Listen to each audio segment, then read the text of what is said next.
faire un petit focus sur les composants de formulaire de type liste. Allons les voir. Il y en a deux, une liste simple et une liste à choix multiples. Les deux fonctionnent de manière identique. Je vais donc ajouter la première à mon formulaire. Allons voir ses propriétés. Je sélectionne ma liste dans le formulaire et je clique sur Modifier.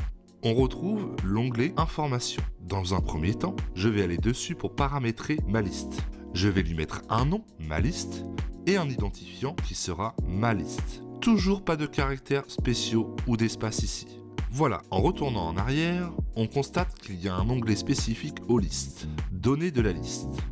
Je vais cliquer dessus et retrouver de quoi configurer les données qui seront sélectionnables dans ma liste. Tout d'abord, on voit que l'on peut sélectionner une liste de contenus personnalisés. Je vais par exemple sélectionner Test List.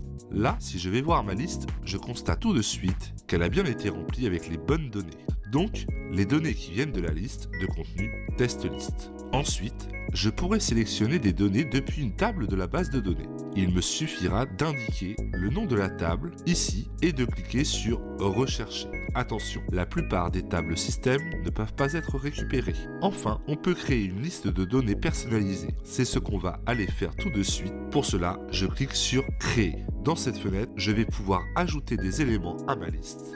Donc je renseigne un label qui correspond au nom de l'élément, donc option 1 par exemple, et un data qui sera la valeur envoyée lors de la validation du formulaire. Et donc je vais mettre option 1 par exemple. Mais en fait, je pourrais écrire la même chose dans les deux sans aucun souci. Je vais ajouter un deuxième élément, donc je clique sur le bouton plus. Donc option 2 et option 2 en data et je valide ma liste. Si je retourne dans ma liste, je constate que les données ont bien changé. Je vais modifier ma liste, donc je clique à nouveau sur Créer et je vais supprimer un élément par exemple. Pour cela, il me suffit d'effacer les valeurs comme ceci et je valide. Et donc, là, si je clique sur ma liste, je constate en effet que je n'ai plus qu'un élément, l'option 2. C'est terminé pour les composants de la liste, à vous de jouer.